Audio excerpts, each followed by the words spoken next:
Nay, hindi naman po sa ayaw ko na dito muna sa atin si Vanessa. Pero ano po bang dahilan ni Kuya Waki?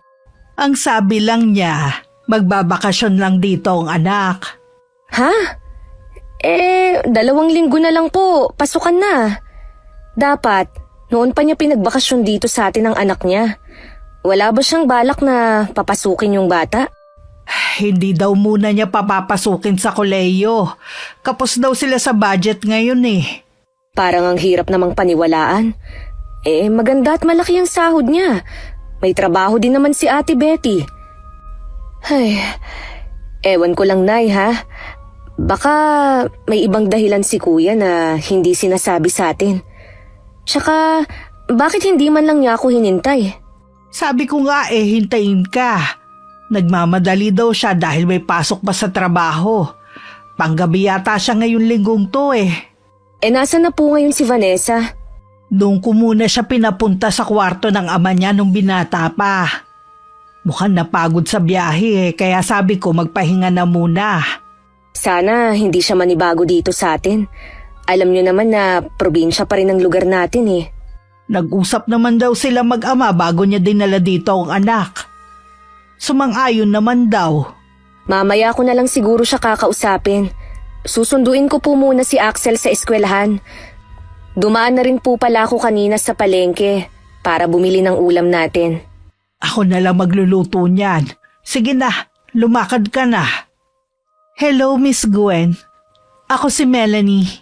May asawa at isang anak. Isa rin po ako sa taga-subaybay ng inyong channel. Madalas po na mag-isa lang ako sa bahay namin dahil malayo ang trabaho ng aking asawa. At gabi na siya nakakauwi. Habang ang anak ko naman ay maghapon sa university. Dahil sa pakikinig ko sa magagandang kwento sa inyong channel, naibsan po nito ang pagkainip ko. Hanggang nagdesisyon na rin po ako na ibahagi ang karanasan ko na may kinalaman sa kulam. Gising ka na pala, Apo. Gusto mo bang magmerienda muna? Ano pong meron? May puto dito na binili ng tiya Melanie mo. Hindi po kasi ako kumakain ng puto eh. Humihilab po kasi ang tiyan ko. Wala na po bang iba, La? Ano bang gusto mo? Bibili ako sa tindahan. Ano po ba yung niluluto nyo? Magsisigang ako ng baboy para sa hapunan natin. Hihintayin ko na lang po yan. Paborito ko po kasi yan eh. O sige. Sinilip nga pala kita kanina. Ang sarap ng tulog mo ah. Presko po kasi ang hangin kaya nakatulog ako. Apo. Totoo ba na hindi ka mag-aaral ngayong pasukan? Yun po ang sabi ni Papa. Sayang naman ang 1 taon kung titigil ka. Anong taon mo na ba sa kolehiyo ngayon? Lola, kakatapos ko lang po ng senior high. Ha? Di ba 20 anyos ka na? Opo, ilang beses po kasi akong bumagsak kaya ngayon lang nakatapos. Siguro napabarkada ka kaya napabayaan mo ang pag-aaral, no? Ganun na nga po, Lola. Siguro hindi na rin po ako mag-aaral kahit kailan. Mas maigi pa rin kung makapagtapos ka. Iba kasi kapag meron kang diploma eh. Kung ayaw naman po ng mga magulang ko, anong magagawa ko? Ang importante lang sa kanila ang 2 ko pang kapatid. Sila daw kasi ang lalaki ang magtataguyod ng pamilya kaya tama lang na sila ang magtapos. Samantalang ako naman daw mag-aasawa lang at mapipirmi na lang sa bahay. Ano bang klaseng katwiran niya ng mga magulang mo? Bakit naman ako? Nag-iisang lalaki lang ang ama mo at puro babae na ang sinundan. Pero pinag-aral pa rin namin silang lahat ng lolo mo. Hayaan na lang po natin sila kung yun ang paniniwala nila. Ala, pwede po bang maglakad-lakad sa labas? Pwede naman. Basta wag ka lang lalayo ha. Sa ilang araw na pananatili sa bahay ni Vanessa, wala naman ako napansin sa kanya na kakaibang ugali. Madalas din naman kasi siyang nagkukulong lang sa kwarto. Silang 2 ni Inay ang lagi magkasama sa bahay. Ume-extra din kasi ko sa patahian na pag-aari ng ninang namin ng asawa ko sa kasal. Umuuwi lang ako kapag susunduin ko na ang anak ko sa eskwelahan. Pinag-summer class ko kasi para hindi puro laro ang inaatupag. Hindi ka ba naiinip? Bakit hindi ka lumabas at makipagkaibigan sa mga taga rito? Lumalabas naman po ako sa umaga. Hindi ko lang po gusto ang mga tao dito sa inyo. Parang ang dudungis pong tingnan ng mga bata, pati yung mga kaidaran ko. Nagulat nga po ako na yung kaedad kong kapitbahay natin may anak na pala. Simple lang kasi ang mga taga rito. Yung mga sinasabi mo na madudungis, sila yung mga tumutulong sa mga magulang nila sa pagsasaka. Kaya pala may putik ang mga paa at kamay nila. Palakaibigan naman sila pero ayoko po sa kanila. Gusto mo bang magtrabaho? Pwede kong kausapin ang tiya Melanie mo. Sa patahian po ba? Hindi naman ako marunong manahi Hindi lang naman pananahi ang ginagawa dun Sige po, Lola. Para kahit papano may magawa naman ako dito. Naubos ko na po kasing basahin lahat ng dala kong magazine. Pag uwi ng tiya Melanie mo, sasabihin ko sa kanya na gusto mong pumasok sa patahian. Lola, tumawag na ba si Papa sa inyo? Hindi pa Namimiss mo na ba ang pamilya mo? Siyempre naman po. Buong buhay ko silang kasama tapos bigla na lang nila akong ilalayo. Kapag tumawag, sasabihin ko na namimiss mo na sila. Malay mo pauwiin ka na doon. Malabo po yan, Lola. Baka dito na lang ako habang buhay. Ha? Akala ko ba magbabakasyon ka lang? Nagsinungaling lang po si Papa sa inyo. Bakit naman niya yung gagawin? Hindi ko po alam. Kapag po tumawag si Papa, sabihin niyo na lang na masaya ako dito. Sige. Sana nga tumawag siya. Marami din kasi kung gustong itanong sa kanya Kahit sa edad na 65, nagtatrabaho pa rin si inay sa lupa ng pamilya kasama ang ilan naming kamag-anak. May ilan din kaming alagang kambing na siya rin na nagsusuga sa bukid. Maliban pa dun, marunong ding manggamot si inay ng mga sinasapian ng espiritu. Pinaglalaruan ng mga elemento at maging ng kulam o barang. Kaya tuwing meron nagkakasakit sa barangay namin o karatig lugar, siya agad ang pinapatawag. Marami nga nagsasabi na mas bata tingnan si inay sa tunay niyang edad. Hindi pa kasi ganun kakulubot ang balat niya at wala pang ganong puti ang mahaba niyang buhok. Minsang umuwi ako galing sa pagsundo. Nakita ko siyang parang malalim ang iniisip habang nakaupo sa tumba-tumba. Nung lumapit sa kanya ang anak ko para magmano, tsaka lang niya napansin ang pagdating namin. May dinaramdam po ba kayo, Nay? Wala naman. Bakit mo naitanong? Paano po kasi? Nadatnan ko kayong tulala dyan. Iniisip ko lang na pag-usapan namin magkakapatid na ibenta na ang lupa sa silangan. Puro na kasi kaming matatandang nag-aasikaso Nasa pag-uusap naman po nyo yan Kung ano ba ang makakabuti. Gusto din kasi ng mga pinsan mo na mapakinabangan na ng mga magulang ang pera sa lupa habang malakas pa. May punto rin naman po sila. Tsaka 4 lang naman po kayong nagmamay-ari Malaki-laki rin po yun kapag naibenta.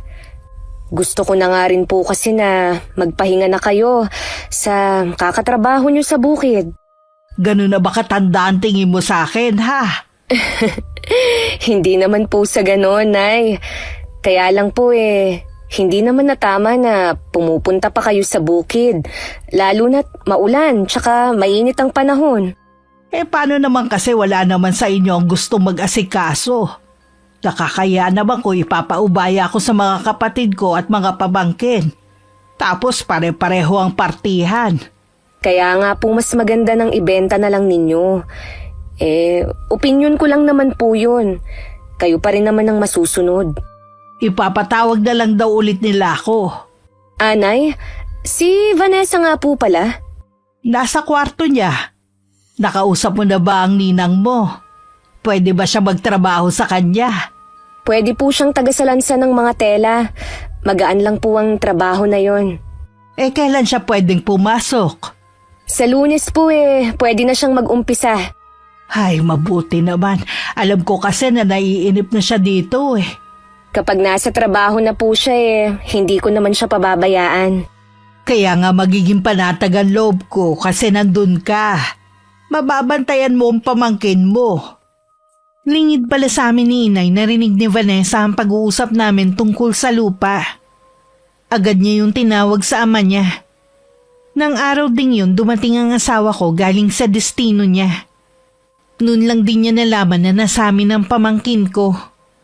Napansin kong malamig ang pakikitungo ni Vanessa sa asawa ko. Pero hindi ko na lang yung binigyan ng ibang kahulugan. Lalo na hindi man lang siya bumate o nagmano rito. Hindi ko alam na pati ang pagtira ni Jeric sa amin isinumbong niya sa ama. Makalipas nga ang 2 araw, bumalik na sa trabaho si Jeric. Araw naman ng Lunes, isinama ko na si Vanessa sa trabaho ko. Maayos naman ang unang araw niya. At mukhang nag-enjoy naman siya. Mababait din naman kasi ang mga kasama namin. Para lang kaming pamilya sa trabaho. Kumusta ang pagtatrabaho ni Vanessa sa patahian, ha? Ayos naman po. Ang saya nga niya Nagpapasalamat nga po siya dahil hindi na raw siya naiinip dito sa bahay. Kumikita pa siya. Ay, mabuti naman. Siya nga pala. Nakausap mo ba ang Kuya Joaquin mo? Hindi po, Nay. Bakit niyo po naitanong? Tumawag siya kanina. Nabanggit niya ang tungkol sa lupa. Nagagalit kasi siya. Bakit daw hindi man lang ipinaalam na balak na natin ibenta ang lupa? Pati ang pagtira ng asawa mo rito. Bakit daw hindi pa kayo bumukod? Bakit kailangan pa pong ipaalam sa kanya? Lupa niyo namang magkakapatid yun. Ako nga na nandito lang hindi nakikialam sa pag-uusap niyo. Tsaka, kaya kami nandito dahil sinasamahan ka namin. Hindi ba niya yun naiisip? Kung hindi ikaw ang nagsabi sa kanya, sino kaya? Imposible naman ang mga pinsan mo dahil hindi naman sila nagkakausap. At hindi naman niya makasundo dahil ang laki ng ipinagbago niya. Akala mo kung sino na siya. Balak nga daw niya umuwi rito kapag magbebentahan na. Pagdating talaga sa pera, ang bilis ni Kuya. Hindi man lang niya naiisip na buhay pa kayo at kayo lang ang may karapatan sa pera niyo. Kaya hindi siya makasundo ng iba naming kapatid Hayaan na lang natin siya. Hindi naman agad mabebenta ang lupa na yun Ay nako, sa sinabi niyo po ako napagod Hindi sa trabaho ko. May nilagang saba dyan. Magmerienda ka muna para mawala din ang inis mo. Mabuti pa nga po, Nay. Kayo po, gusto niyong ipagtimpla ko kayo ng kape? Hindi na, katatapos ko lang din naman. Siya nga po pala, Nay. Nabanggit minsan ni Vanessa na hindi na raw muna siya magpapa-enroll. Alam niyo ba ang dahilan? Hindi ko nga alam sa kuya mo Kakagraduate lang pala ni Vanessa sa senior high school. Di ba 20 na siya? Akala ko nasa college na siya. Yun din ang akala ko Napabayaan daw kasi ang pag-aaral dahil napabarkada. Baka yun ang dahilan ng ama para hindi mo na siya pag-aralin. Sayang nga lang ang taon May pera naman sila. Hindi ko talaga maintindihan ng kapatid mo. Sa tingin ko po, may mas malalim pa pong dahilan na hindi natin alam. Tuwing linggo walang trabaho sa patahian. Kaya nagbababad talaga ako sa higaan. Pero nung araw na yun maaga akong bumangon. Naalala ko kasi na yun ang araw na makikipag-usap si Inay sa mga kapatid tungkol sa lupa. Kung final na ba ang desisyon ng lahat. Bago ang sala, madadaanan ko muna ang kwarto ni Vanessa. Bahagya yung nakaawang at nasilip ko pa na gising na rin pala siya. Lalampas na sana ako na matigilan ako. Dahil sa narinig kong sinabi nito sa kausap. Dala ng kuryosidad, pinakinggan ko ang mga sinusumbong nito sa kanyang ama. Nung matapos siya sa pakikipag-usap, tsaka ako tumuloy sa kusina. Nagulat pa si Inay nung makita akong gising na. Oh, bakit ang aga mong gumising? Di po ba ngayon ang punta niyo kay na Tio Juanito? Mamaya pa naman yun Wag nga po pala kayong magmadaling umuwi para makapag-bonding naman kayo ng mga kapatid niyo. Mula po kasi nung mapilay si Tio Juanito lagi na siyang napirmi sa bahay nila Bihira na kayong magkita. Mabuti po doon gagawin ang pag-uusap nyo. Oo nga Gising na kaya si Vanessa? Opo, Nay. Nadaanan ko po siyang may kausap. Bala ko kasi siyang isama para makilala naman niya ang mga pinsan niya.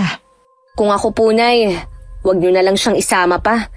Baka kasi may makita siya ron Maikwento niya pa sa iba. Hindi kita maintindihan. Tsaka ko na lang po sasabihin sa inyo pagbalik nyo. O sige, nahihiwagaan naman ako sa'yo. Maghahain na ako para makakain na tayo. Kasabay naman namin si Vanessa mag-almusal. Nung sabihin sa kanya ni Inay na hindi siya makakasama, ayos lang naman daw at mas gusto niya magpahinga. Pagkaalis naman ni Inay, hinarap ko na ang paglalaban ng mga marurumi naming damit. Nung lumapit sa akin ng pamangking ko para ipalaba ang marurumi niyang damit, sinabihan ko na siya dapat ang maglaban nun. Nagdadadabog na lang siya na bumalik sa kwarto niya. Bit-bit ang maruruming damit niya. Ganyan nga. Ilabas mo ang tunay mong ugali. Wala akong pakialam kahit magsumbong ka pa sa tatay mo. Buong maghapon lang nagkulong sa kwarto niya si Vanessa. Ni hindi lumabas para sumabay sa aming mananghalian. Hindi naman ako nag-abala na tawagin siya. Hindi pwedeng aasa siya ng kung sino sa pamamahay ng mga magulang ko. Hanggang dumating si Inay, hindi pa rin siya lumalabas ng silid niya. Ikinuwento ko kay Inay ang narinig kong sumbong nito sa ama. Talaga? Yun na narinig mong sinusumbong niya kay Waki? Opo, Nay. Hindi nga po ako makapaniwala Akala ko naman, totoo ang pakita niya sa tao na masaya siya. Yun pala, napipilitan lang siya. Hindi na ako nagtataka kung siya ang nagsabi kay Kuya Waki ng tungkol sa lupa. Wala namang gagawa nun kundi siya Kakausapin ko siya. Wag na po muna, Nay. Kilalanin pa po natin ang ugali ng apo nyo. Kung napipilitan lang pala siya na pumasok sa patahian mabuti pa na tumigil na lang siya. Ayokong kung ano-ano ang sinusumbong niya tungkol sa atin sa tatay niya. Sus! Magsusumbong? Hindi naman totoo ang mga sinasabi. Kaloka naman siya. Baka nga rin hindi totoo na ayaw siyang pag-aralin ng mga magulang Baka yun lang ang sabi niya. Malamang po. Mamaya kakausapin ko na siya na huwag na lang siyang pumasok sa trabaho. Oo nga. Baka yan pa ang pag-awayan ninyong magkapatid. Siyempre mas kakampihan nun at paniniwalaan ng anak niya. Tsaka po may ugali din ang apo nyo. Hindi lang ako pumayag na labhan ng mga marurumi niyang damit. Pinagdabugan na ako. Aba, hindi ko to palalampasin. Tawagin mo siya para makausap ko. Ipinatawag ko na lang sa anak ko si Vanessa. Hinintay namin siya ni Inay sa sala. Ilang sandali lang dumating naman ito at parang hiyang-hiya ang itsura. Hindi rin siya makatingin sa akin ng diretso. Ako naman naiinis pa rin dahil sa kabila ng kabutihan na ipinakita ko. Pinagdabugan pa niya ako. Alam mo na siguro kung bakit kita pinatawag. Dahil po ba sa pakiusap ko kay Tia Melanie na isama na rin ang mga marurumi kong damit sa nilalabhan niya kanina? Hindi lang yun. Bakit kailangan mo pa siyang pagdabugan? Hindi po yan totoo, Lola. Siya nga po itong nagsungit Oo, sinungitan kita dahil hindi tama na utusan mo ko na labhan ng mga damit mo. Tsahin mo ko, Vanessa, pero ako pa ang inuutusan mo? Pagkatapos, anong ginawa mo? Nagdadadabog kang umalis. Hindi po yan totoo. Bakit ko naman po yun gagawin? Tia Melanie, bakit ka ba ganyan sa akin? Huwag kang magdrama dyan. Lalo mong pinapainit ang ulo ko Ako pa talaga ang pinalalabas mong masama. O siya, tama na ang pagtatalo ninyo. Huwag na sanang maulit ang bagay na to, ha? Ikaw, Vanessa, matuto ka sanang makisama.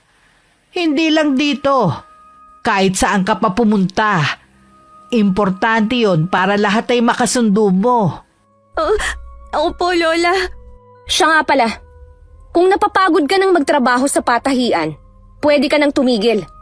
Wala namang kaso sa amin ng inay kung wala kang ambag dito sa bahay. Hindi namin kailangan ng sahod mo. Masaya naman po ako sa patahian. Gusto ko rin na may sarili akong pera. Ayaw lang kasi namin na may masabi ang papa mo. Baka isipin niya pinapahirapan ka namin dito. Samantalang pagbabakasyon ang ipinunta mo rito. Huwag po kayong mag-alala. Wala namang alam ang mga magulang ko na nagtatrabaho ako sa patahian. O sige na, bumalik ka na muna sa kwarto mo. Ipapatawag na lang kita kapag maghahaponan na tayo. Sige po, Lola. Tia Melanie, sa kwarto lang po ako. Sinungaling naman siya. Kapag inulit pa niya, kakausapin ko ng kapatid mo. Naiintindihan naman kita sa ikinagagalit mo. Mas matanda ka. Ikaw na lang ang umintindi. Hindi naman kasi natin alam ang naging buhay niya sa kanila eh. Gusto ko nga pong kausapin si Kuya Waki. May gusto lang akong linawin sa kanya. Nagkaroon tuloy ng parang pader sa pagitan namin ni Vanessa. Naiilang na rin siya sa akin at hindi na sumasabay sa pagpasok sa patahian. Madalas na nauuna siya dahil idinadaan ko pa ang anak ko sa eskwelahan. Isang beses na pumasok ako, iba ang tingin ng mga kasamahan ko sa trabaho. Kahit masaya ko silang binate, tipid ng ngiti lang ang iginanti nila. Tahimik na rin sila at hindi katulad dati na laging may bagong kwento sa akin. Tanging si Chris lang ang hindi nagbago ang pakitungo sa akin. Nung hindi na siya makatiis, sinabi na niya ang dahilan ng panlalamig sa akin ng mga kasama ko. Dahil sa pamangkin ko. Kung ano-ano daw ang isinumbong nito sa mga kasama namin. Tanging siya at si Ninang lang ang hindi nauto ng pamangkin ko. Para akong sasabog sa inis. Pinayuhan lang ako nito na huminahon. Mukha daw kasing sinadya yun ni Vanessa para maging masama ako. Pagdating sa bahay, sinabi ko yun kay Inay. Hindi ko po alam kung ano ba ang problema niya sa akin. May ugali nga ang batang yon. Kahit unang tapak pa lang niya sa bahay natin eh. Alam kong mawawala ang katahimikan sa bahay na to. Kapag po tumawag sa inyo si Kuya Waki, sunduin na niya kamo ang anak niya dito. Sakit ng ulo lang naman. Gusto ko nga talagang kausapin ng kuya mo para klaruhin kung hanggang kailan ang bakasyon ng anak niya.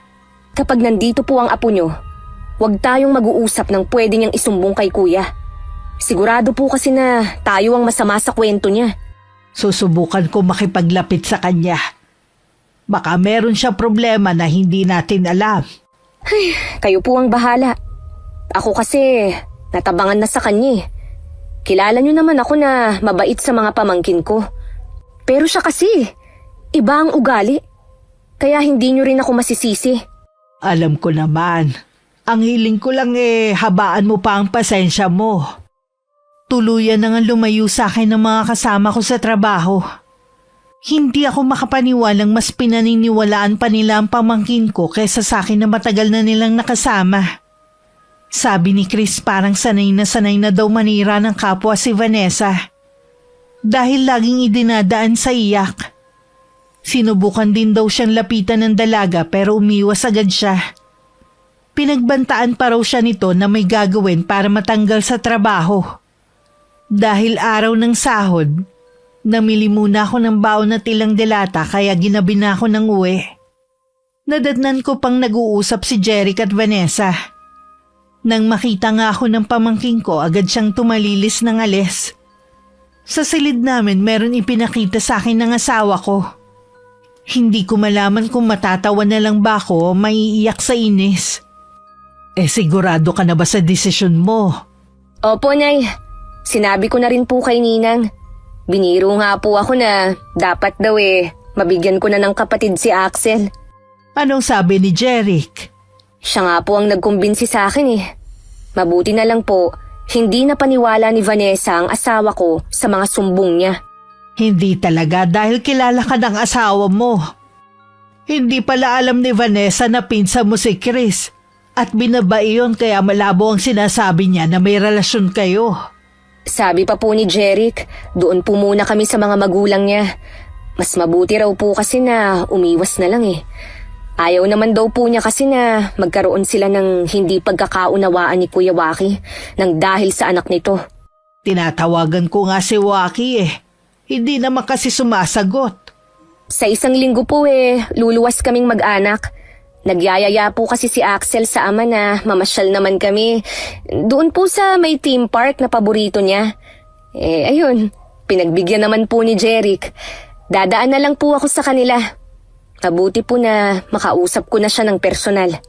Mabuti pa nga siguro. Alam ko na nagtitimpi ka lang sa pamangkin mo. Habaan mo pa sana ang pasensya mo. Baka nga may pinagdadaanan lang si Vanessa at kailangan ng pangunawa. Yan na nga lang po ang iniisip ko Dahil kung hindi, baka nakalbo ko na po ang apo nyo. Nung lumuwas kami, sinabi ko kay Inay na hindi kami makakauwi kundi kinabukasan pa. Pagkatapos ng pamamasyal naming mag-anak at pagkain sa labas, pinuntahan namin ang bahay ni Kuya Waki. Pero wala siya ron. Tanging ang hipag ko lang ang naroon at siya ang nakausap namin. Hindi rin siya pumayag na bumalik agad si Vanessa sa bahay nila. Para bang ipinaubayan na niya sa amin ang pagdidisiplina sa anak nila. Samantala, mukha namang maamong tupa si Vanessa habang kaharap si Inay. Nagtataka kasi siya kung bakit sila lang ang naghahapunan. Lola, hindi pa po ba dumarating sina Tia Melanie? Bukas pa sila uuwi dito. Ganun po ba? Lola, ano po ang dahilan ni Tia Melanie ng pag-alis niya sa patahian?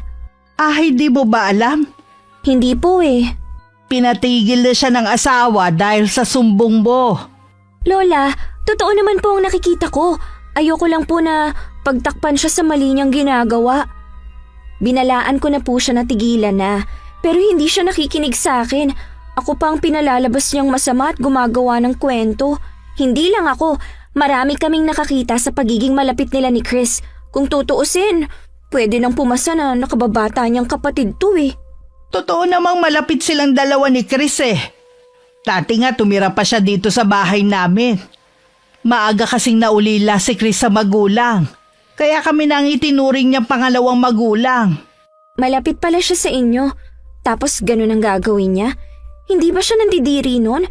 Binata naman siya, dapat naghanap na lang siya ng dalaga. Pamangkin si Chris ng nasira kong asawa. Malapit talaga sila sa isa't isa ni Melanie. At siya din ang naging daan para magkakilalang anak ko at si Jeric. Kaya hanggang ngayon wala pa rin siyang asawa dahil bakla siya. Hindi niya type ang mga babae. Po? Ibig pong sabihin wala talaga silang relasyon? Hindi ko nga alam kung bakit mo yung ginawa sa tiyahin mo Mabuti naman ang pakikitungo niya sa'yo. Kita mo nga pinasok ka pa niya sa trabaho. Akala mo ba hindi nakakarating sa amin ang pagsusumbong mo sa ama mo? Lola, hayaan niyo po ako makapagpaliwanag. Malinaw na sa amin ang lahat. Kaya pasensya ka na, apo. Ipapasundo na kita sa ama mo. Nakikiusap po ako sa inyo. Ayoko pa pong umalis dito. Masaya po ako sa trabaho ko. Pero sinisira mo kami dito sa mga mali mong sumbong.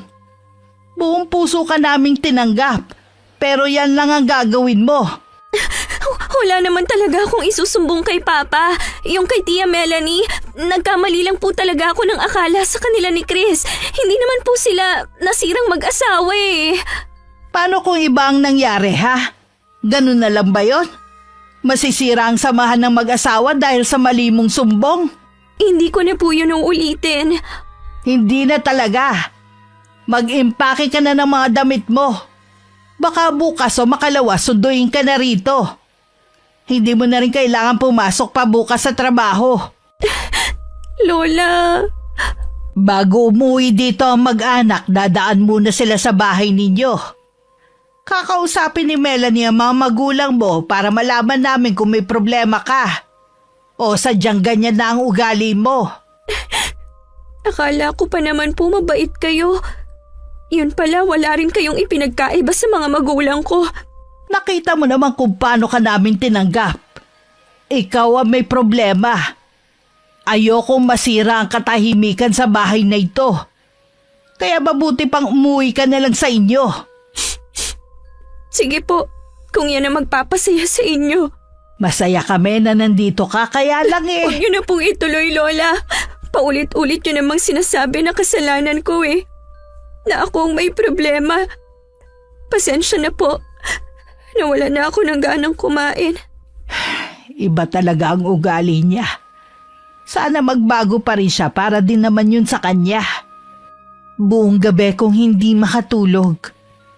Iniisip ko ang pinag-usapan namin ng hipag ko. Inaalala ko rin ang sitwasyon namin sa bahay. Mag-uumaga na siguro na makaramdam ako ng antok. Kaya naman sa biyahe medyo nahihilo ako. Pagdating naman sa bahay, si Inay lang ang nadatnan ko. Sabi niya wala daw si Vanessa. Baka daw pumasok sa patahian. Matigas talaga ang ulo niya. Sinabihan ko na siya na hindi na niya kailangan pang bumalik sa patahian dahil baka susunduin na rin siya rito. Nay, si Ate Betty lang po ang nakausap ko. Nasa seminar daw po kasi si Kuya Waki. Ano ang napag-usapan ninyo? Sa 3 daw pong magkakapatid. Si Vanessa po ang pinakapasaway sa lahat. Mahina rin daw sa klase, kaya late nang nakagraduate. Sinabi ko rin po ang mga ginagawa niya rito sa atin. Ganyan na raw talaga ang gawain ni Vanessa, kaya wala nang gustong magtiwala sa kanya. Wala nga rin daw mga kaibigan Bakit hindi pa nila sunduin dito? Ayaw na po ng hipag kung naroon si Vanessa sa bahay niya. Ano bang klaseng nanay siya? Para abandonahin ang sarili niyang anak. Nay, lahat naman daw po ginawa niya para kay Vanessa. Nasa apo niyo raw kasi ang problema. Pati raw kasi yung 2 kapatid biktima na ng kanilang ate dahil sa mga sumbong nito. Kahit ano pa ang dahilan niya, wala siyang karapatang pabayaan ng anak niya. Masigit siyang kailangan ng anak niya ngayon. Nay, may dapat po kayong malaman. Huwag po muna kayong magalit kay Ate Betty. Naniniwala po ako sa sinasabi niya na lahat ginawa na niya. Baka napuno na lang din talaga siya, lalo na't naaapektuhan na ang tunay niyang mga anak. Ha? Hindi kita maintindihan. Nay, anak pala ni Kuya Waki sa ibang babae si Vanessa. 2 taon na silang kasal nung magloko si Kuya. Namatay naman sa panganganak ang tunay na ina ng apo niyo. Kaya walang magawa si Kuya kundi iuwi ang bata sa kanila. At kinupkup naman siya ni Betty, ganun ba? Ganun na nga po. Kailan lang din po nalaman ni Vanessa ang katotohanan sa pagkatao niya. Baka namana nito ang pag-uugali ng tunay niyang ina. Ibig sabihin dito na lang sa atin si Vanessa? Iyon po talaga ang plano ni Kuya Waki. Hindi lang kayo diniretso. Kailangan kong makausap ang kapatid mo ng personal. Nagbilin na po ako kay Ate Betty na papuntahin dito si Kuya Waki. Kung sakali ba na mananatili dito ang pamangkin mo ayos lang ba sa'yo? Kung magtatagal siya rito, dapat pong baguhin niya ang ugali niya. Kakausapin ko ulit si Vanessa. Tama nga ang hinala ni Inay na pumasok ng araw na yun si Vanessa. Dahil siya mismo ang nagkumpirma. Gusto sana siyang kausapin ni Inay na silang 2 lang pero hindi ako pumayag. Kaya kaming 3 ang magkakaharap. Nakayuko lang nun ang pamangkin ko at ayaw niyang salubungin ang mga mata namin. Alam na namin ng totoo kung bakit ka dito dinala ng papa mo. Nakausap ni Tia Melanie mo ang mama mo. Minahal at itinuring ka naman palang anak ni Ate Betty. Lahat ibinigay niya sa'yo. Ikaw nga talagang may problema. Kapag umalis ka dito sa amin, may iba ka pa bang mapupuntahan? Sa tingin niyo po ba dito ako dadalhin ng ama ko kung may iba pa siyang pagdadalhan sa akin? Talaga bang hindi mo aayusin ang pagsagot mo? Lola mo ang kausap mo. Nakaimpake na naman po ang mga gamit. Aalis na lang po ako. Hindi kita pwedeng payagan na umalis. Kung mismong papa mo ang pupunta dito para sunduin ka, tsaka lang ako papayag. Kung ano man ang mangyari sa'yo, pananagutan namin. Wala na nga pong ibang pagdadalhan sa akin ng papa. Kaya ako na lang pong maghahanap ng sarili kong titirhan. Akala mo naman kaya mo na ang sarili mo. Wala ka pang napapatunayan Wala naman akong magagawa kundi kayanin Kung hindi ka sana gumawa ng kalokohan dito sa bahay namin, sana hindi tayo nagkakagulo ngayon. Oo na! Ano, masaya ka na ba ha? Kating-kati ka nang marinig yan Oh, tingnan mo nga yung pagsagot-sagot mo. Hoy, hindi mo kami pinapalamon dito ha. Sampid ka lang sa bahay na to at kami ang nagpapakain sa'yo. Hindi ko naman yun nakakalimutan. Hindi mo kailangang isumbat pa. Kaya siguro napuno na sa'yo ang nanay mo dahil ganyan ka sumagot. Hindi ko siya nanay. Alam mo yan, dahil siya mismo ang nagsabi sa'yo. Huwag mo sanang kakalimutan na siya ang nag-alaga at nagmahal sa'yo mula nang mamatay ang tunay mong ina. Wala kang utang na loob. Kung talagang mahal niya ako, hindi sana niya ako pinalis sa bahay niya. Kasi nga, dyan sa ugali mo. Tama na, Melanie. Alam niyo, mabuti panay, paalisin niyo na lang siya rito. Bahala na siyang magpalaboy-laboy sa lansangan. Melanie, pamangkin mo pa rin siya. Paano mo maatim na paalisin siya rito? Sa tingin ko, hindi na po siya magbabago. Kahit anong pakiusap natin sa kanya. Ang mabuti pa puntahan mo na lang ang mag-ama mo. Ako na ang bahalang kumausap sa apo ko. Bahala na nga po kayo. Iha, gusto mo bang tumira rito? Opo. Kung ganun kailangan mong baguhin ang ugali mo. Yan din kasi ang pwedeng magpahamak sa'yo Gagawin ko po lahat. Huwag niyo lang akong paalisin dito. Sige, ako na ang bahala kay Tia Melanie mo. Maraming salamat po, Lola. Nung malaman ko ang naging desisyon ni Inay, napailing na lang ako. May bahagi pa rin sa akin na nagagalit dahil sa mga ginawa ng pamangkin ko. Naaawa din ako sa kanya lalo na nang malaman ko na patay na pala ang tunay niyang ina. Lumalabas tuloy na para siyang ampon.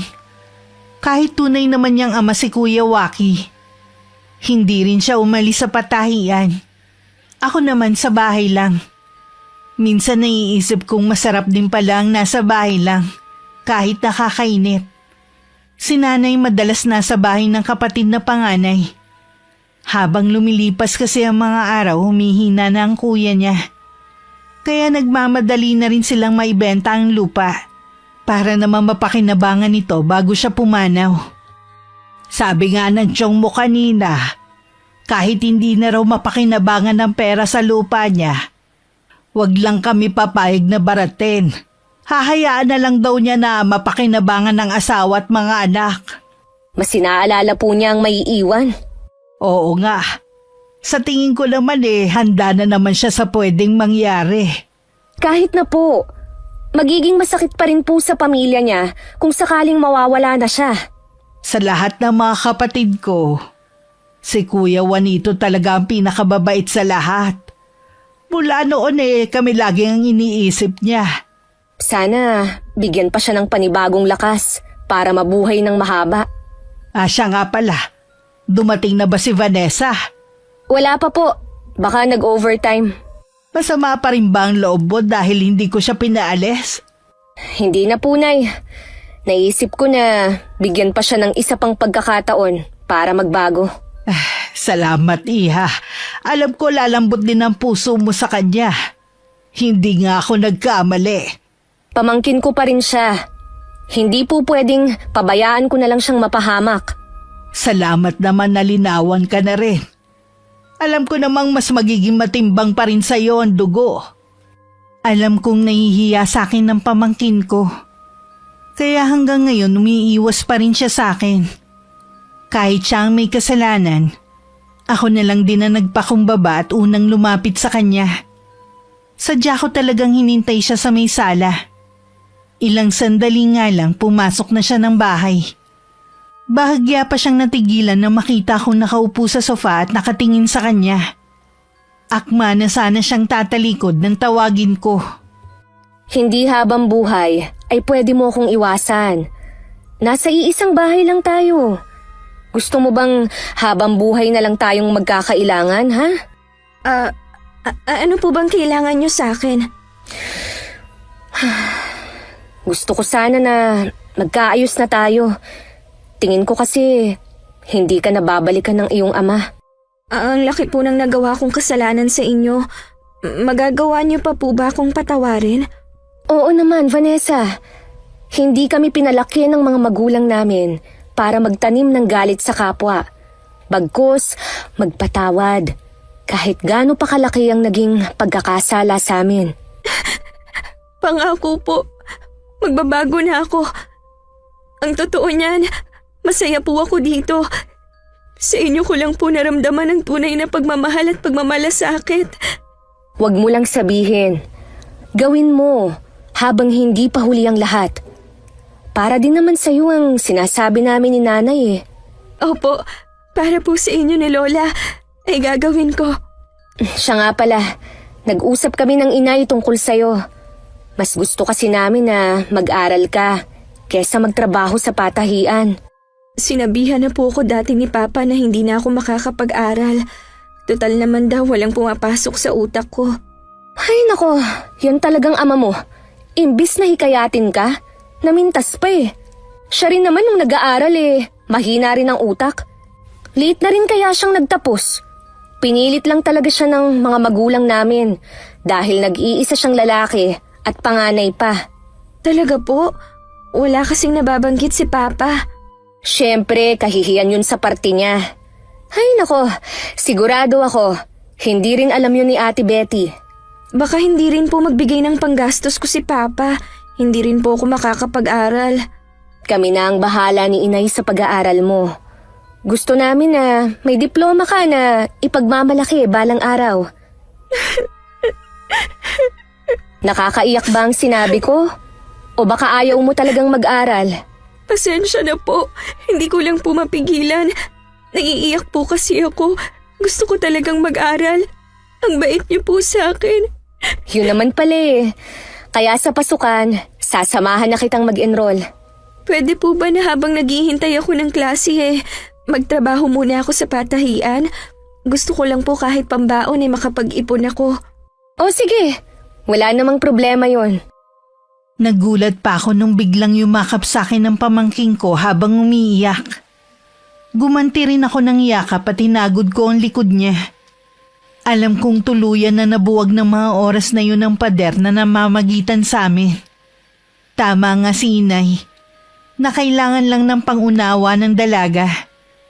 Pwedeng pinaparamdam sa kanila dati na wala siyang halaga kaya nagre-rebelde. Masaya naman ang Inay dahil sa wakas nagkabati na kaming dalawa.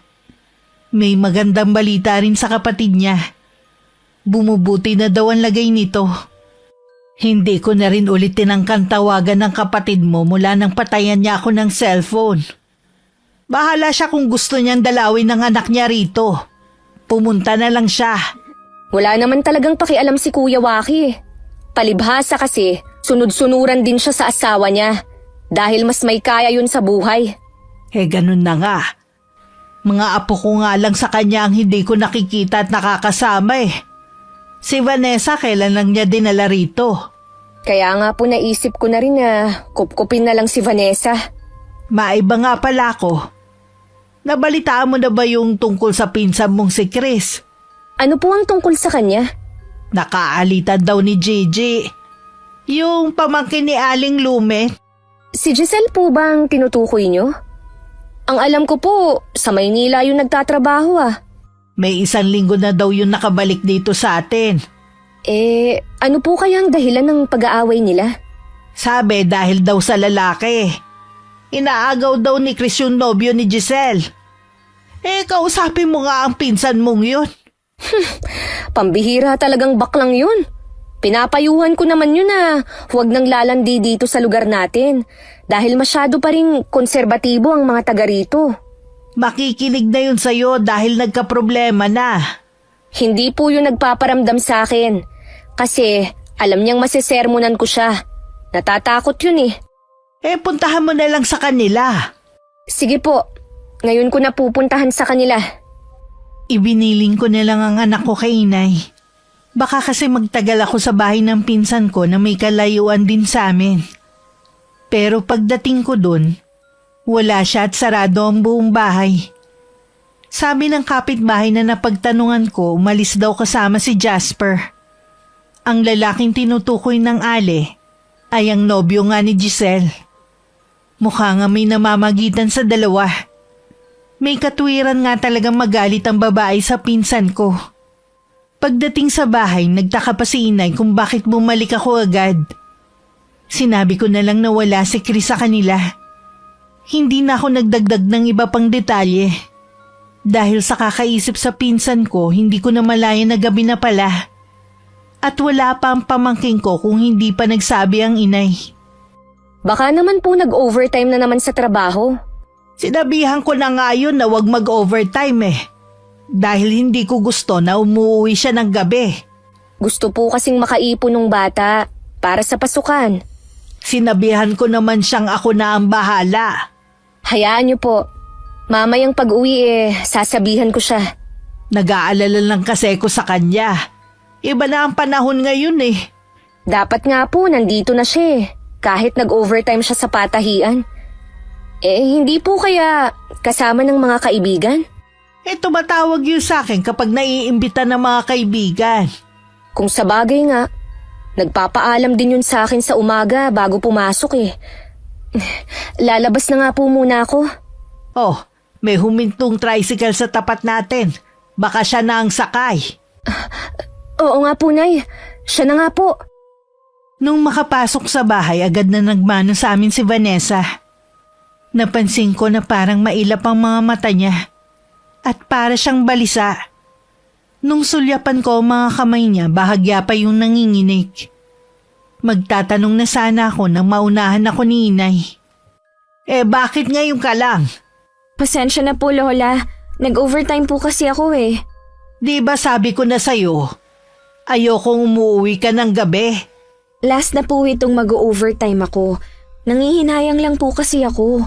Huwag mo nang isipin ang tungkol sa gagastusin mo sa pag-aaral. Kami na ang bahala dun. Nakakahiya naman po kasi. Apo kita, hindi mo kailangan mahiya. Sige na, magbihis ka na't kakain na tayo ng hapunan. Sige po, Lola. Parang may kakaiba sa kanya. Napansin ko na para siyang takot. Saan naman kaya siya natatakot? May nangyari kaya sa patahian? Siya lang ang makakasagot sa bagay na yan. Habang naghahapunan nga kami, wala namang kaming napunang kakaiba sa kinikilos ni Vanessa. Baka pagod lang siya sa trabaho. Hindi naman kasi biro na sa edad niyang yun nagtatrabaho na. Kinabukasan naman bumalik ulit ako sa bahay ng pinsan ko. Wala pa rin siya sa kanila. Sabi ulit tong aling kapitbahay niya, hindi pa raw umuwi mula kahapon. Habang naglalakad pa uwi, sinubukan kong tawagan si Chris. Pero puro ring lang. Nasaan ka ba kasing bakla ka?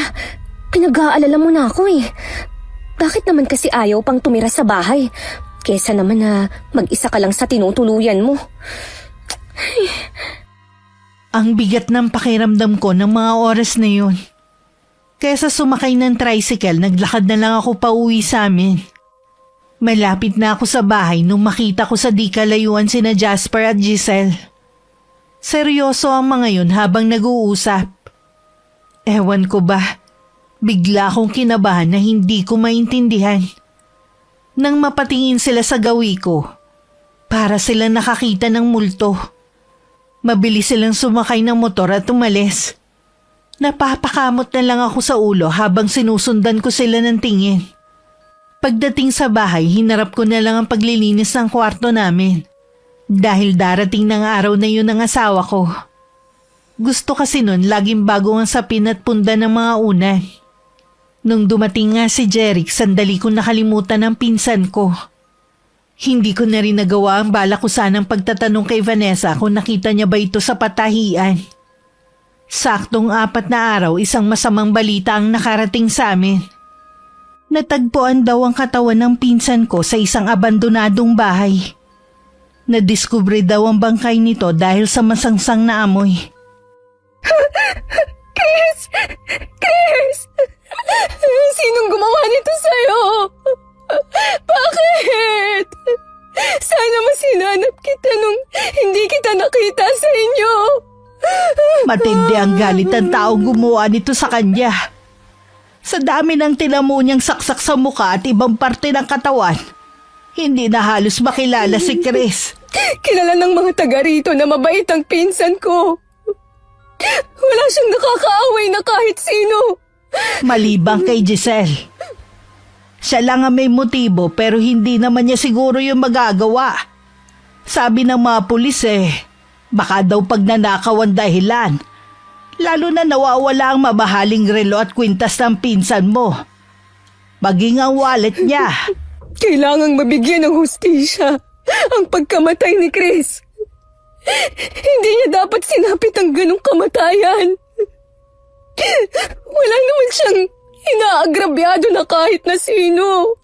Inimbita nga daw sa presinto si Jasper Sabi kasi ng kapitbahay ng pinsan mo, siya ang huling nakita niyang kasama ito. Kaya lang pinauwi din. Wala naman kasing matibay na ebidensya laban sa kanya Malakas ang kutob ko na may kinalaman sila sa nangyari kay Chris. Mahirap magbintang. Baka ikaw pa mabaligtad. Sana naman may lumutang na testigo o makita yung kutsilyo na ginamit kay Chris. Yun lang ang paraan para malaman natin kung sino ang salarin. Ipasa Diyos na lang natin, anak. Siya ang gagawa ng paraan para mahuli ang salarin. Walang oras na hindi ako umiiyak sa harap ng kabaong ni Chris. Sa bahay namin siya ibinurol. Dahil kami na lang naman ang itinuturing niyang pamilya nung nabubuhay pa siya. Pagkatapos ng 5 araw, hinatid na namin siya sa huling hantungan. Araw-araw din akong pumupunta sa presinto pero wala pa rin silang nahuhuling suspect. At wala ring lumulutang na testigo. Laylay ang balikat na umuwi na lang ako. Kahit nakakapagod para kay Chris, hindi ako magsasawa. Mabigyan lang ng hustisya ang nangyari sa kanya. Wala pa rin punay. Bakit ba ang bagal nilang magsikilos? Ginagawa naman nila lahat. Sadya lang mailap ang taong yun. Bakit kasi hindi hulihin ng dalawang yun Nararamdaman ko na may kinalaman sila. Hindi nila pwedeng gawin yun. Wala silang ebidensya. Hindi nila pwedeng panghawakan ng sinasabi mo na kutob at yung naging pag-aaway nila ni Giselle.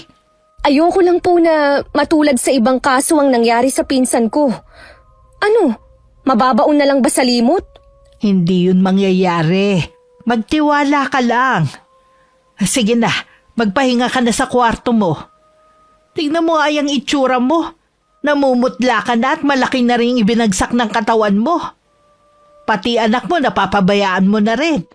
Alam ko naman po kasi na nandyan kayo Iba pa rin kasi kapag ikaw ang nag-aalaga. Kaya sana naman ayusin mo na yung sarili mo.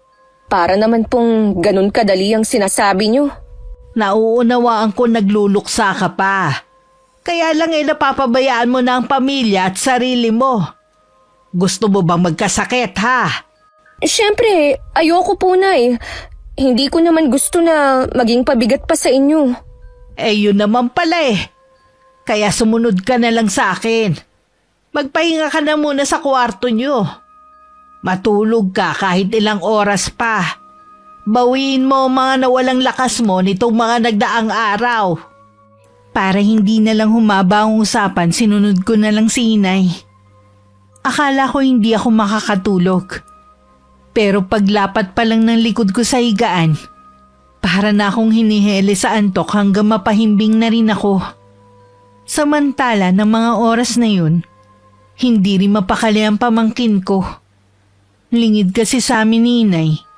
Siya ang testigo sa pagkamatay ng pinsan ko. Mula nang masaksihan niya ang krimen, hindi na siya makatulog sa gabi at makakain ng maayos. Dahil abala nga ako sa pagdadalamhati, hindi ko na siya nabibigyan ng pansin. Dahil pakiramdam ni Vanessa kahit saan siya tumingin, nakikita niya ang pinsan ko. Isang desisyon ang nabuo sa kanya. Ano? Bakit biglaan naman yung desisyon mo? Pasensya na po, Lola. Gusto ko na po talagang umalis sa lugar na to. Magtapat ka nga sa akin na po. May nangyari ba sa'yo sa patahian? May sinabi ba sa'yo ang tiya Melanie mo? Nitong mga huling araw kasi laging mainit ang ulo niya. Maayos po ang trabaho ko sa patahian. Wala rin pong ginagawang masama si Tia Melanie sa akin. Awang-awa na nga po ako sa kanya eh. Kung ganon, anong dahilan mo bakit gusto mo nang umalis dito sa bahay? Hindi ko po kayang sabihin. Natatakot po ako. Ano bang kinatatakutan mo? Sorry po talaga, Lola. Hindi ko masasabi. Vanessa! Apaw, bumalik ka rito! Ano bang kinatatakutan niya? Madilim na sa labas ng bahay nang magising ako. Magaan na rin ang pakiramdam ko at nakakaramdam na rin ng gutom. Bumangon na ako at nagtungo sa kusina. Sa naaamoy kong niluluto ni inay, lalo kong nakaramdam ng gutom. Kumusta na ang pakiramdam mo? Magaan na po. Nagugutom na nga ako eh. Sandali na lang to niluluto ko. Nay, hindi pa po ba umuwi si Vanessa galing patahian? Hindi na siya pumasok sa trabaho. Gusto na rin niyang umalis dito. Ha? Bakit naman ho? Ayaw niyang sabihin eh. Pero alam ko meron siyang mabigat na pinagdadaanan. Wala naman po kasi siyang nababanggit noon na problema niya eh. Baka sumabay lang sa pagkamatay ni Chris kaya hindi siya nakakapagsabi sa atin. Nasa kwarto lang po ba siya? Oo, maghapon lang siyang hindi lumalabas. Pupuntahan ko lang po siya. Hindi ko maiwasang makonsensya.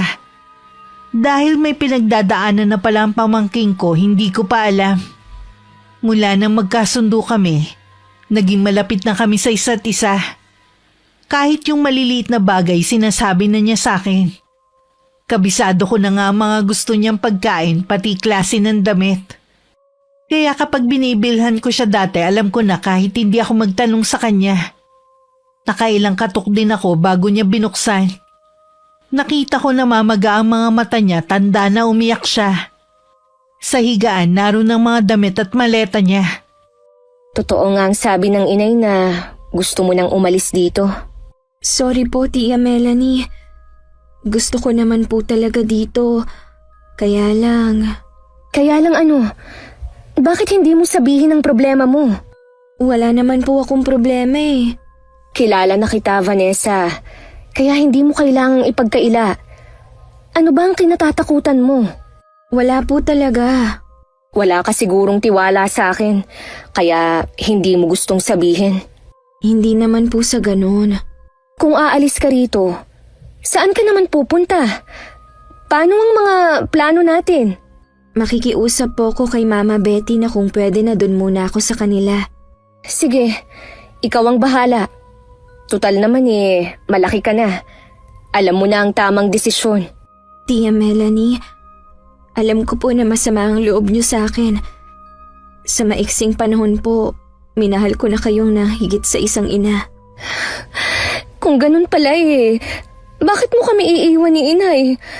Alam mo bang masasaktan kami kapag umalis ka?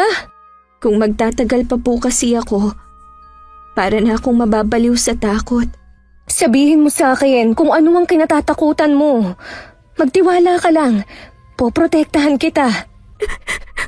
Tia Melanie, nakita ko po kung sinong pumatay sa pinsan niyong si Chris. Ano? Nasaksihan mo? Opo. Sa harap namin ni inay, sinalaysay ni Vanessa ang pangyayari nung gabing yun. Siya na lang daw ang naiwan sa patahian nun kaya nahirapan na siyang makasakay ng tricycle. Kaya naglakad-lakad na lang siya sa unahan hanggang makita niya si Chris na parang may hinihintay. Maya-maya lang daw dumating na si Jasper at Giselle. Dala lang daw ng kuryosidad kaya sinundan niya ang mga yun sa harap ng abandonadong bahay. Doon narinig niya nagkakagalit ang tatlo. Hanggang maglabas ng patalim si Giselle at walang habas na pinagsasaksak ang pinsan ko. Natulala lang daw nun si Jasper. Kahit hindi na daw gumagalaw ang pinsan ko, tuloy pa rin ang pananaksak dito. Alam ko po kung saan nila itinapon ang kutsilyo na ginamit nila. Sabi na nga tama talaga ang kutob ko na may kinalaman silang dalawa. Bakit ngayon mo lang to sinabi? Huwag ka magalit kay Vanessa. Natural lang na ganyan ang reaksyon niya. Kahit sino naman matatakot sa nasaksihan. Nagsasabi ka ba ng totoo, ha? Baka naman gawa-gawa mo lang ito. Nagsasabi po ako ng totoo. Baka mamaya kasi mapahiya lang tayo. Akala ko ba kinukutuban ka sa dalawang yun? Bakit ngayon nagdududa ka sa pamangkin mo? Lamang pa rin po kung may ebidensya tayo. Kapag napasa kamay na ng mga pulis ang patalim na ginamit, may ebidensya na sila. Mabibigyan na rin ng hustisya ang pinsan mo. Malaking tulong din ang pagtetestigo ni Vanessa. Kailangang marinig ng pulis ang mga sinabi mo sa amin. Ulitin mo sa kanila ang nasaksihan mo. Huwag ka matakot. Nandito lang kami para sa'yo. Hindi ka namin pababayaan. Dahil gabi na, kinabukasan na kami pumunta ng presinto. Nagbigay ng sinumpaang salaysay ang pamangking ko at saka pinuntahan ng lugar kung saan nangyari ang krimen. Nakuha sa balon ng patalim na ginamit na may bahid pa ng dugo. Naroon din ang damit na hinubad na kasamang itinapon doon. Nahuli naman ang magkasintahan. Agad na umamin si Jasper. Pero hindi si Giselle na galit at nagwawala pa habang hawak ng mga pulis. Vanessa, salamat ha. Dahil sa'yo, mabibigyan na ng hustisya ang pagkamatay ni Chris. Patawarin mo sana ako kung pinagdudahan pa kita. Wala po yun. Pasensya na rin po kung natagalan ako sa pagtatapat sa inyo. Natakot lang po talaga ako. Tsaka iniisip ko po kasi baka walang maniwala sa akin dahil sa mga ginawa ko dati. Napatunayan mo naman na nagsasabi ka ng totoo eh. Sa wakas, matatahimik na rin si Chris at ang bahay na ito. Hindi na po ba sila makakalabas? Baka kasi balikan nila tayo. Matibay ang ebidensya sa kanila. At umamin naman si Jasper na girlfriend niya ang pumatay sa pinsan ko dahil sa matinding selos at galit. Totoo po kaya yung bintang ni Giselle na may relasyon silang dalawa? Sabi naman kasi ni Jasper, magkaibigan lang sila ni Chris. Kahit totoo man ang hinala ni Giselle, wala siyang karapatan na kitli ng buhay ng pinsan ko. Tama po kayo. Ngayon, pagbabayaran niya ang krimen na ginawa niya. Ang kapal pa rin nga ng mukha eh. Ayaw pa rin niyang umamin. Nagbanta pa talaga siya. Wala na naman po siyang magagawa pa eh. Dahil nasa kulungan na siya. Ay nako, ganun na yata ang babaeng yun. Vanessa, ang mabuti pa, samahan mo akong mamalengke. Gusto kong magluto ng mga paborito ni Chris. Sige po, sasamahan ko kayo. Gumayak lang kami sandali at umalis na rin. Habang nasa palengke kami, hindi mapakali si Vanessa. Panay ang lingon niya sa paligid. Mahigpit din ang kapit niya sa kamay ko. Nung tanungin ko siya kung bakit, umiling lang siya. Binilisan ko na lang ang pamimili para makauwi na kami. Pagdating sa bahay, tsaka ako siya inusisa ulit.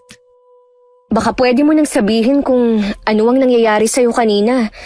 Hindi ka kasi mapakali eh. Pati tuloy ako, kinakabahan sa'yo. Para po kasing may sumusunod sa atin kanina. Pakiramdam mo lang siguro yun. Dahil maraming tao sa palengke kanina. Sigurado po ako na may nakasunod ng tingin sa atin. Binabantayan niya ang bawat galaw natin kanina. Hindi kaya may trauma ka pa, Iha, dahil sa nasaksihan mo? Posible po yun, Nay. Lalo't hindi naman biro ang nasaksihan ni Vanessa. Sikapin mong kalimutan ang pangyayari. Huwag mong hayaang maapektuhan ang buhay mo. Malapit na po ang pasukan. Mababaling na rin sa ibang bagay ang atensyon ni Vanessa. Makakalimutan na rin po niya yun. Lagi ka rin magdasal sa gabi para bigyan kanya ng kapanatagan. Gagawin ko po yan, Lola. Isang umaga, paalisan na ako nun para puntahan ng isa kong pinsan. Nasa bakuran pa lang ako nang makita ko ang isang matandang lalaki. Matalim ang titig niya habang naglalakad palapit. Hindi ko siya kilala. Pero alam kong sa aura pa lang mararamdamang galit siya. Hinintay ko siyang makalapit sa akin. Hindi ko inaasahan na duduruin niya ako. Ilabas mo ang pamangkin mo! Sino po ba kayo? Bakit niyo hinahanap si Vanessa? Malaki ang atraso ng pamangkin mo. Dahil sa pagsusumbong niya, napahamak tuloy ang anak kong si Giselle. Ah, kayo po siguro si Mang Pasyo. Tumestigo lang po ang pamangkin ko sa ginawa ng anak nyo. Dapat nga po ako ang magalit dahil sa ginawa ni Giselle sa pinsan ko. Bakit baliktad yata at kayo pa talaga ang sumugod dito? Hindi kriminal ang anak ko. Nagsisinungaling lang ang pamangkin mo. Isa ka rin sa mga biktima ng mapanira niyang sumbong. Bakit ka maniniwala sa kanya? Hindi po sinungaling ang pamangkin ko. Naituro nga niya kung saan itinapon ang patalim na ginamit ng anak nyo Kung hindi babawiin ng pamangkin mo kasi nungalingan niya, sisiguraduhin ko sa'yo na magsisisi siya. Hindi niya po babawiin. Ano? Babaliwalain na lang ninyo ang pagkamatay ng pinsan ko, ha? Hindi nga anak ko ang pumatay sa pinsan mo. Hindi ako papayag na mabulok ang anak ko sa kulungan. Huwag mong sirain ang kinabukasan niya. Eh di sana ho, hindi niya pinatay ang pinsan ko para wala siya sa kulungan. Umalis na nga po kayo rito bago ko pa kayo kasuhan. Huwag mong ubusin ang pasensya ko. Binibigyan ko lamang kayo ng ilang araw para buuin ang testimonya ng pamangkin mo. Dahil kung hindi, pagsisisihan niyang tumungtong siya sa lugar na ito. Sa inyo po pala nagmana ang anak niyo. Nakakulong na nga, nagbabanta pa. Dahil wala siyang kasalanan. Naiintindihan ko po kayo. Bilang ama, mahirap tanggapin ang ginawa ni Giselle. Pero kinukonsinti niyo po siya sa mali niyang ginawa. Patigas ka ha? Magiging kasalanan mo kung ano man ang mangyari sa pamangkin mo. Matalim pang sinulya pa ni Mang Pasyo ang bahay bago naglakad palayo. Hindi na rin ako tumuloy umalis dahil mag-isa lang ang pamangkin ko sa bahay. Nag-aalala kung baka bumalik siya at manggulo ulit. Nang sumunod na araw, nabalitaan na lang namin na nagpakamatay si Giselle. Makailang ulit daw nitong inuuntog ang ulo sa pader bago pa ito malapitan ng mga bantay. Mas pinili niyang takasan ang ginawa niya kesa harapin ito. Ipagdasal pa rin natin na nawa'y tanggapin pa rin sa langit ang kaluluwa niya. Sigurado, galit na naman si Mang Pasyo sa nangyari. Makitid din ang pag-iisip ng lalaking yun. Hindi ko alam kung bakit ba siya bumalik dito. Sa pagkakaalam ko pumunta na siya ng bundok para dun manirahan. Baka kaya siya bumalik dito dahil nalaman niya ang pagkakakulong ng anak niya. Akala niya yata madadaan niya ako sa pananakot niya. Kung sakaling bumalik siya dito para manggulo, ako na ang haharap sa kanya. Ipablatter na lang natin siya, Nay. Baka matakot at huwag na tayong guluhin. Lalo mo lang gagatungan ang galit na nararamdaman niya. Hayaan na lang muna natin. Kapag nanggulo ulit, tsaka ka gumawa ng hakbang. Sige po, Nay. Mula nung mabalitaan ng pamangking ko ang nangyari kay Giselle, naging balisa na siya. Hindi niya maiwasang sisihin ng sarili sa ginawa ng dalaga. Ilang gabi na rin siyang walang maayos na tulog. Malimit kasi siyang magising sa alanganing oras at parang may tumatawag sa kanya na lumabas ng bahay. Noong una nakokontrol pa niya ang sarili na huwag sumunod sa boses na naririnig. Pero sa pagkakataong yun, parang may sariling isip ang mga paa na kusang kumikilos. Lola Aida, Tia Melanie, tulungan niyo ako. Sino bang boses na yun? Tingilan mo na ako kung sino ka man. Maawa ka! Nasa may pintuan na si Vanessa nung kusang umangat kamay niya para buksan ang pinto. Matinding pagpipigil sa sarili ang ginawa niya. Pero mas malakas ang puwersa na kumokontrol sa kanya. Naiiyak na lang siya sa matinding takot. Batid niya na sa oras na makalabas siya, kapahamakan lang ang naghihintay sa kanya. Mabuti na lang nagising si inay at lumabas ng kwarto. At nakita nga niya ang apo na naglalakad ng tulog. Agad niya itong nilapitan para pigilan sa planong paglabas. Vanessa! Anong ginagawa mo rito, apo? Lola! Mabuti po dumating kayo. Bakit gising ka pa ng ganitong oras? Ilang gabi na po akong nagigising ng ganitong oras. May naririnig po akong boses at inuutusan niya akong lumabas sa bahay. Noong mga nakaraan pong gabi, napipigilan ko pa po ang sarili ko. Pero ngayon po, mas malakas ang boses na yon. Nakakatakot po siya, La. Parang nanggagaling sa ilalim ng lupa ang boses niya. Mula ngayon, sa kwarto ko na ikaw matutulog para mabantayan kita. Huwag ka na umiyak. Halika na. Ayoko na pong matulog, Lola. Baka bumalik na naman ang boses na yun. Huwag kang matakot sa boses na yon. Akong bahala sa kanya. May pangontra ako para hindi mo siya marinig. Sino po kaya siya, Lola? Hindi ko alam, Iha. Pero gagawin ko lahat para malaman ko sinong gumagambala sa'yo. Salamat po, Lola. Mabuti na lang po nandyan kayo. Tinimplahan pa ni Inay ang apo ng gatas para kumalma. Nanginginig kasi ang buong katawan sa matinding takot. Nakatulog naman ulit ang pamangkin ko habang ang inay nakabantay lang dito. May hinala na rin siya kung anong nangyayari. Nang maliwanag na, tsaka lang bumangon si Inay. Naabutan na niya ako sa may kusina. Ngayon lang po kayo tinanghali ng gising ah. Kanina pa ako hating gabi gising. Pinantayan ko lang si Vanessa habang natutulog. Sa kwarto ko siya at mahimbing pa rin ang tulog. May nangyari po ba kagabi? Nakita ko siya naglalakad ng tulog eh. May boses na nag-uutos sa kanyang lumabas ng bahay. Sino ho kaya yun? Hindi ko pa alam. Pero nasisiguro ko na masama ang kanyang intensyon. Bakit ba hindi na matapos-tapos ang problema natin? Nakakapagod na. Huwag kang panghinaan ng loob sa mga dumarating na problema sa atin. Isipin mo na lang na pagsubok lang to sa atin para malaman kung gaano tayo katatag sa pananampalataya. Pasensya ka na, Nay, ha? Tao lang naman po ako na napapagod din. Lalo na si Vanessa. Ang bata pa niya para maranasan ng ganitong bagay. Hindi ko maiwasang sisihin si Kuya Waki sa nangyayari sa anak niya.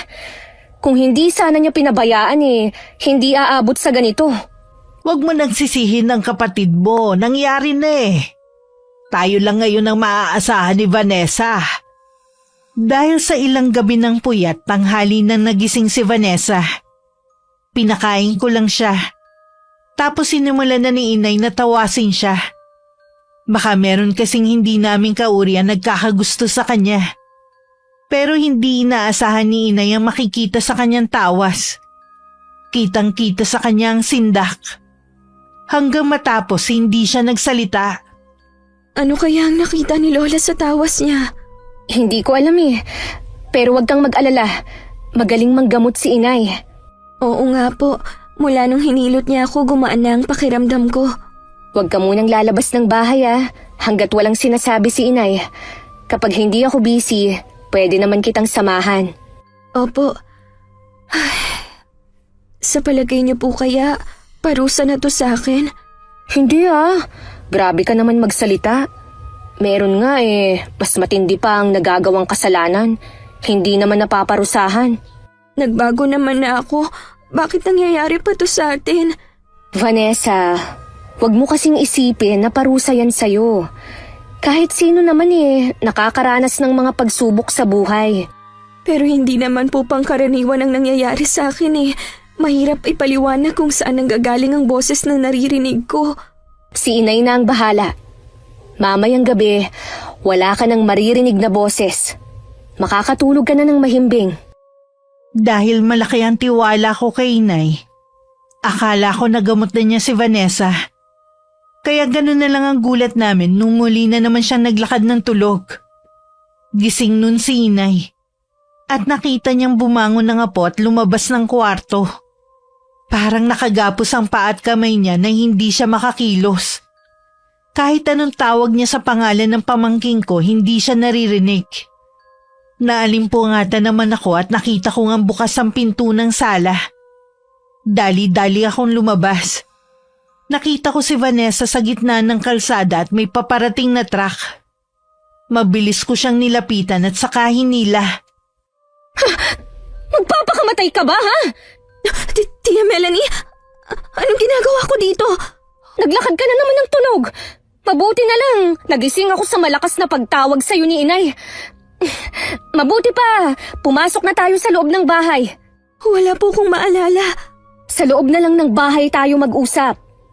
Pinauna ko nang pumasok ang pamangkin ko. Iginala ko muna ang mga mata ko sa paligid. Wala nang katao-tao sa daan. Ganoong oras kasi malalaking truck na may kargang bato at buhangin ang dumadaan. Nang masigurong wala namang tao, tsaka na ako pumasok sa loob. Naabutan ko pang nakayakap ang pamangkin ko kay inay. Mabuti nagising ka, anak. Hindi ko kasi maikilos sa buo kong katawan eh. Muntik na nga pong mahagip ng truck ang apo nyo eh. Buti na lang, nahila ko siya agad. Hindi pangkaraniwan ang gumagambala kay Vanessa. Ano po ba ang tawag sa nangyayari sa kanya? May kumukulam sa kanya. Walang masamang mangyayari sa'yo. Akong bahala. Lalabanan ko siya kahit anong mangyari. Iisang tao lang po ang naiisip ko na gagawa nito kay Vanessa.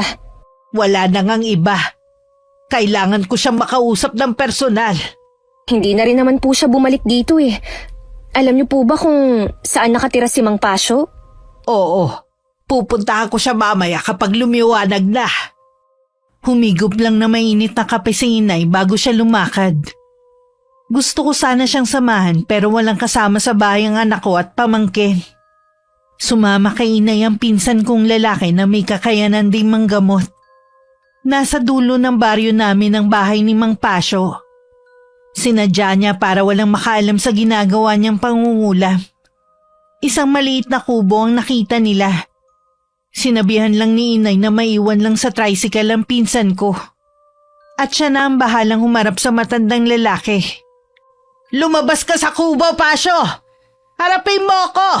Bilib naman ako't pumunta ka pa rito. Pumasok ka sa munti kong tirahan. Ha! Ikaw ang lumabas dyan! Hindi ako mahina para kumagat sa patibong mo. Alam ko naman. Paano naman kung ikaw pala ang may patibong? Huwag ka mag-alala. Gusto ko lang makipag-usap sa iyo ng harapan. Ayoko na para akong baliw na nakikipag-usap sa kubo. Oh, nandito na ako sa labas. Sabihin mo na ang pakay mo. Sabihin mo kung anong gusto mo para bawiin lang ang sumpa sa apo ko. Ang buhay ni Giselle. Humiling ka na lang ng iba, wag lang yan. Alam mong imposibleng mabuhay ang patay. Kung ganon, imposible rin na gumaling pa ang apo mo. Buhay ang nawala sa akin. Dapat buhay din na maging kabayaran. Walang kasalanan ng apo ko. Nakapatay ang anak mo. Sana tinanggap mo na lang ang kapalaran niya. Nag-iisa ko lang na anak si Giselle. Paano na ako ngayon? Sino na mag-aalaga sa akin pagtanda ko? Kung naging mabuti ka lang sana, hindi mo iisipin ang pagtanda mo. Wala kang kakatakutan kahit mag-isa ka na lang. Wala akong pakialam kung ang tingin mo sa akin ay masama. Nakikiusap ako sa'yo, lubayan mo ng apo ko. Ako na lang ang parusahan mo. Hindi ko na rin mababawi ang sumpa na ginawa ko.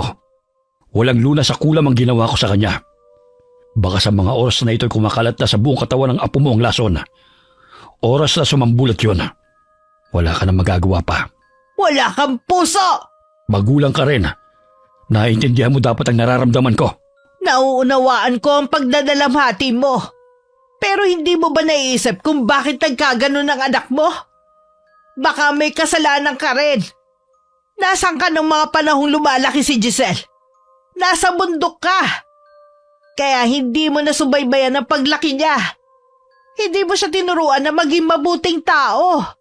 Umalis ka na. Pinakiusapan kita pero ayaw mo akong pakinggan. Hindi mo alam ang kaya kong gawin. Handa na ako sa pwedeng mangyari sa akin. Kaya hindi mo ako matatakot. Umalis si inay na hindi nakikipagkasundo sa kanya si Mang Pasyo. Habang daan nahulog sa malalim na pag-iisip si inay. Alam niyang ayaw lang bawiin na matandang lalaki ang ginawa nito sa pamangkin ko. Gusto na rin niya na sumunod sa anak. Nawala na siya ng pag-asang mabuhay. Nung mga oras na yun, nawalan ng malay si Vanessa. Mataas din ang lagnat niya at meron siyang itinuturo sa iba't ibang direksyon ng silid. Makailang beses na rin siyang sumuka. Tumitirik na rin ang mga mata niya. Ako naman walang tigil sa pagpuna sa kanya ng basang bimpo. Kayanin mo, Vanessa. Huwag kang susuko. Gumagawa na ng paraan si inay. Diyos ko, pumubula ang bibig niya sa sobrang taas ng lagnat. Lumalaki na rin ang tiyan niya. Alam kong kapag pumutok ito, huli na ang lahat. Habang pinupunasan ko ang pamangking ko, panay ang dasal ko sa isip ko. Lahat yata ng santo na tawag ko na. Pero wala pa rin pagbabago sa kalagayan ni Vanessa. Ilang sandali pa dumating na rin si inay. Agad niya nilapitan ng apo at nag-usal siya ng orasyon. Nagwawala rin si Vanessa. Kaya kinailangan naming itali. Labanan mo, Vanessa! Isipin mo yung pangarap mo at kami ni inay. Gusto ka pa naming makasama. Ayoko sa orasyon na to. Pero ito na rin ang gusto ni Pasio para makasama na niya ang anak niya. Nay, iligtas niyo po si Vanessa. Oo anak, makakaligtas siya. Kasabay ng pag-usal ng Latin na orasyon, nagpatay sindi rin ng ilaw sa kwarto. Binalot din ng malamig na hangin ng buong silid. Napayakap na lang ako sa sarili. Hindi ko alam kung gaano katagal ang ginagawa ni inay pero parang may humigop ng lakas ko. Nagwawala na rin si Vanessa. Tingin ko hindi lang kulang man nangyayari sa kanya, kundi parang may sumasapi na rin. Nag-iiba-iba na kasi ang boses niya. Vanessa! Nay, nawalan po siya ng malay. Tapos na. Nagawa kong talunin ang karunungang itim ni Pasio. Ibinalik ko sa kanya ang sumpang ibinigay niya kay Vanessa. Ibig sabihin, magaling na si Vanessa. Ay, salamat naman. Hayaan na lang muna natin siya. Magpapahinga rin muna ako. Maraming nawalang lakas sa akin eh. Namumutla po kayo, Nay. Ayos lang ba kayo? Oo naman. Ang inaalala ko si Pasio. Siguradong naghihintay na lang siya sa mga huling sandali niya. Yun din naman ang ginusto niya eh. Huwag na lang po muna kayong magsalita. Baka lalong maubos ang natitira niyong lakas. Pagkagising ng pamangking ko, parang nagdahilan lang siya. Walang bakas ng kahit anong pinagdaanan. Akala ko nga mawawala na siya sa amin. Nay! Nay! Huwag niyo po muna kaming iwan. Huwag ka nga umiyak dyan, hindi pa naman ako mamamatay. 1 linggo na po kasi kayong nakaratay eh. Sorry po, Lola. Kung dahil sa akin ay napahamak kayo, sana hinayaan niyo na lang ako. Hindi apo, wala ka namang kasalanan eh. Ayos lang naman ako, kaya wag na kayong mag-alala. Mawawala lang po ang pag-aalala namin kung makakatayo na kayo dyan. Salit-salita ng ginawa naming pag-aalaga kay inay. Hanggang manumbalik ang lakas niya. Siguro dahil sa dami ng mga nagamot na rin ni inay, sinisingil na siya. Mula nang gamutin niya si Vanessa, hindi na siya ganong kalakas. Mabilis na rin siyang mapagod. Magkaganon man, araw-araw ako nagpapasalamat na kasama pa rin namin siya hanggang ngayon. Narinig ko pong pinag-uusapan kanina sa may tindahan si Mang Pasio. Namatay na rin pala siya. Wala ka ng katatakutan dahil wala na siya. Magiging normal na ulit ang buhay mo. Salamat, Tia Melanie. Hindi niyo ako sinukuan ng lola. Malapit na ang pasukan.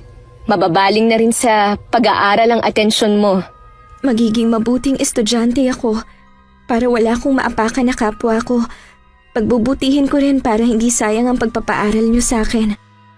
Tinupad nga ni Vanessa ang mga pangako niya sa amin. Kahit ang mga magulang niya nagulat sa malaking pagbabago sa kanya. Sa kasalukuyan, nakatapos na ng pag-aaral ang pamangkin ko at may maayos na trabaho. Habang sinusulat ko ito, nasa tabi ko siya para alam niya na kwento namin ang ipapadala ko sa inyo, Miss Gwen. Sana kapulutan ng aral ng mga nakikinig sa inyong channel ang kwento namin. Wakas.